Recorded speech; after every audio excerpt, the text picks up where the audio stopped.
Good morning students. आज मैं आप लोग को लेसन 7 शुरू करने जा रहा हूँ।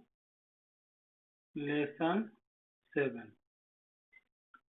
7 में आप लोग को फ्रैक्शन के बारे में पढ़ना। फ्रैक्शन यानी कि भिन्न। सबसे पहले हम लोग ये जानेंगे कि फ्रैक्शन कहते किसको है। What is a fraction?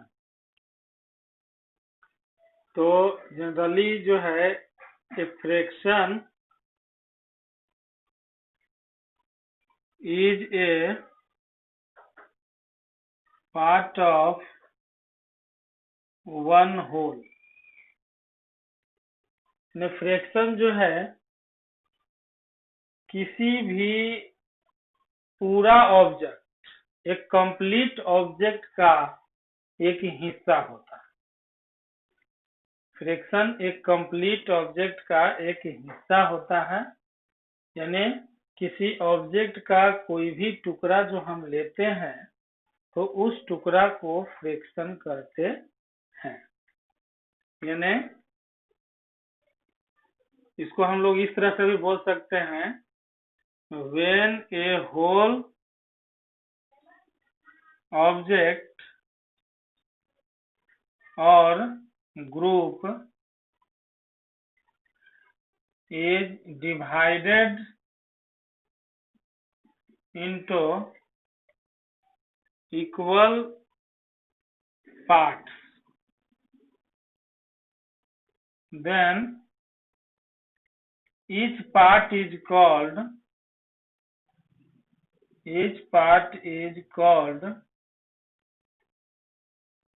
a fraction।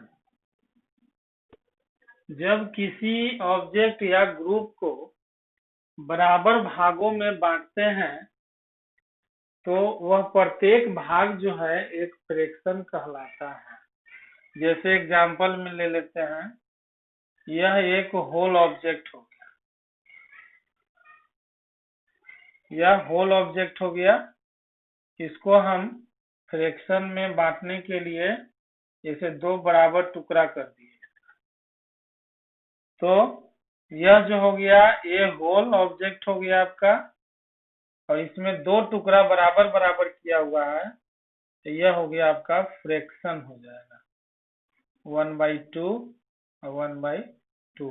क्योंकि पूरे को दो भाग में बांटा गया है, इसलिए पूरा को होल को हम लोग 1 लेते हैं और 1 को दो भाग में बांटा गया, इसलिए 1/2 हो जाएगा।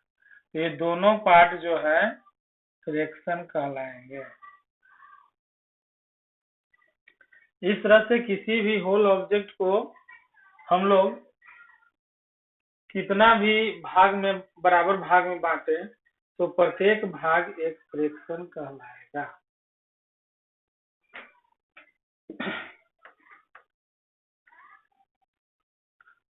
फ्रैक्शन के एग्जाम्पल है और इसमें लेते हैं, जैसे एक अभी दिखाया 1/2, इसको पढ़ा जाता है 1/2 या 1/2,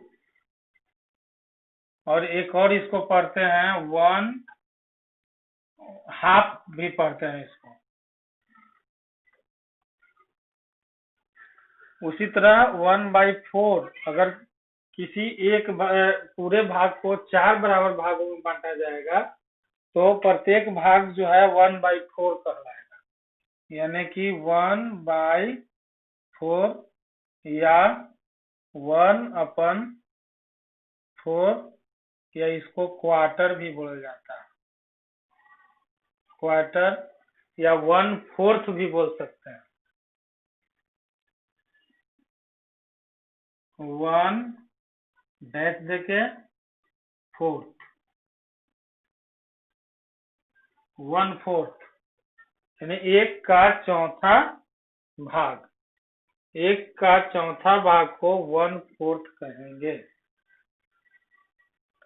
इस तरह से ये दोनों को कुछ अलग नाम दिया जाता है। बाकी जो फ्रैक्शन जैसे 3/5, 3 को 5 बराबर भागों में बांट रहे हैं, तो प्रत्येक भाग को पढ़ेंगे हम लोग 3/5 या 3/5 या 3/5।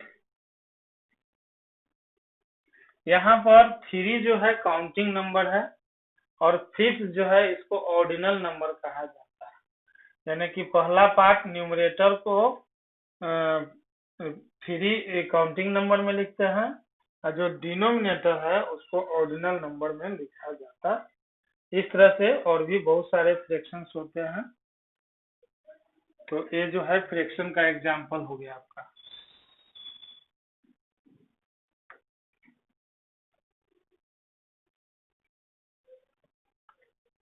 नोट में याद रखेंगे कि किसी भी फ्रैक्शन में जो ऊपर वाला पार्ट होता है उसको न्यूमरेटर कहते हैं और जो नीचे वाला पार्ट होता है उसको डिनोमिनेटर कहा जाता है। डिनोमिनेटर। और यह जो है बाई का सिंबल, बाई बटा बोलते हैं उसको हिंदी में। तो इस तरह से फ्रैक्शन इज इक्वल टू होता है न्यूमरेटर बाई डिनोमिनेटर। इसमें हमेशा ध्यान देना है कि न्यूमरेटर हमेशा ऊपर रहता है और डिनोमिनेटर हमेशा नीचे रहता है। तो इस तरह से ये सारे के सारे इस तरह से एग्जाम्पल के रूप में और दे देते हैं 3/5, 7/8, 9/11, 12/13, 15/2 etc। ये सभी के सभी जो है फ्रैक्शन कहलाते हैं। अब आपको एक्सरसाइज 7A से रिलेटेड क्वेश्चंस के बारे में बताते हैं कि आपको करना क्या है। सबसे पहले दिया हुआ है colour each of the following figure given to show the fraction. यानी कि एक फिगर बनाया हुआ है, पहला फिगर लेते हैं और इस फिगर को बीच से काट दिया गया, यानी 2 बराबर भाग कर दिया गया है। इसमें से ब्रैकेट में दिया हुआ है 1/2 को शेडेड करना, इसको दिखाना है। तो इसको हम लोग 1/2 यानी कि एक भाग को जो है कलर कर देंगे, शेड कर देंगे। यही हो गया आपका 1/2। इस तरह से और भी बहुत सारे फिगर्स हैं, उनको दिखाने के लिए है इसमें आपको। जैसे एक और बता देते हैं, यह फिगर, यह जो है हम अपने से दे रहे हैं एग्जांपल। यह एक होल फिगर हो गया, इसको टोटल बराबर भाग बांट देते हैं 3 इस तरह से। तो 1 2 3 4 5 6 7 8 9 इक्वल पार्ट में इसको बांट दिया। अब सपोज हमें 5/9 को दिखाना है, सेट करना है।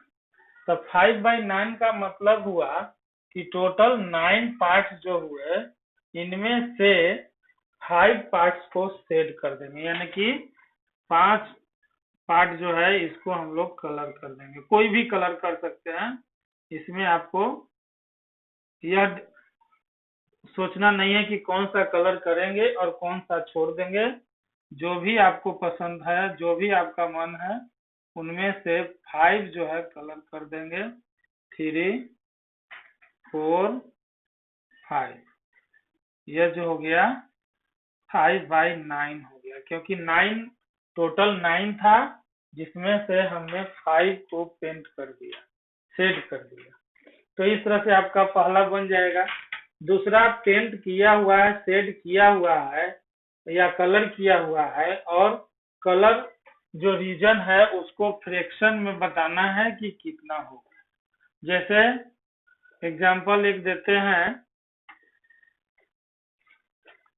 मान लिया जाए कि कोई फिगर को 4 भाग में बांटा हुआ है और इसमें से 2 भाग को रंगा हुआ, तो इसको फ्रैक्शन में हम लोग कितना लिखेंगे शेडेड रीजन को, तो 1 2 3 4, टोटल 1 2 3 4, टोटल 4 पार्ट हैं, तो 4 लिख देंगे डिनोमिनेटर में। जितना पार्ट रहेंगे टोटल शेडेड अनशेडेड दोनों काउंटिंग करके टोटल कितना हुआ उसको डिनोमिनेटर में लिखेंगे, और जो शेड किया हुआ है 1 2 उसको न्यूमरेटर में लिख देंगे। तो यह आपका फ्रैक्शन बन जाएगा शेडेड रीजन। उसके बाद 3 नंबर में न्यूमरेटर एंड डिनोमिनेटर दिया हुआ है, आपको फ्रैक्शन लिखना है। ये भी आसान है। फ्रैक्शन बराबर अभी आपको बताया कि न्यूमरेटर बाय डिनोमिनेटर, यानी कि न्यूमरेटर ऊपर और डिनोमिनेटर नीचे। और फोर्थ में आपको जो है फ्रैक्शन दिया हुआ है, और उसमें से बताना है कि फ्रैक्शन के जैसे 3/8 दिया हुआ है, और इसमें से बताना है कि 8 क्या है, न्यूमरेटर है कि डिनोमिनेटर। तो 8 चूंकि डिनोमिनेटर में है इसलिए यहाँ लिख देंगे डिनोमिनेटर।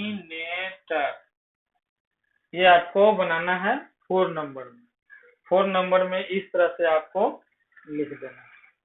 अगर वो न्यूमरेटर में है तो न्यूमरेटर लिखेंगे, और डिनोमिनेटर में है तो डिनोमिनेटर में।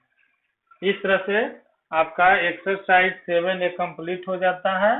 आप लोग HW में एक्सरसाइज 7A का 1 to 4 पूरा कंप्लीट कर लेंगे। आज के लिए इतना ही, धन्यवाद।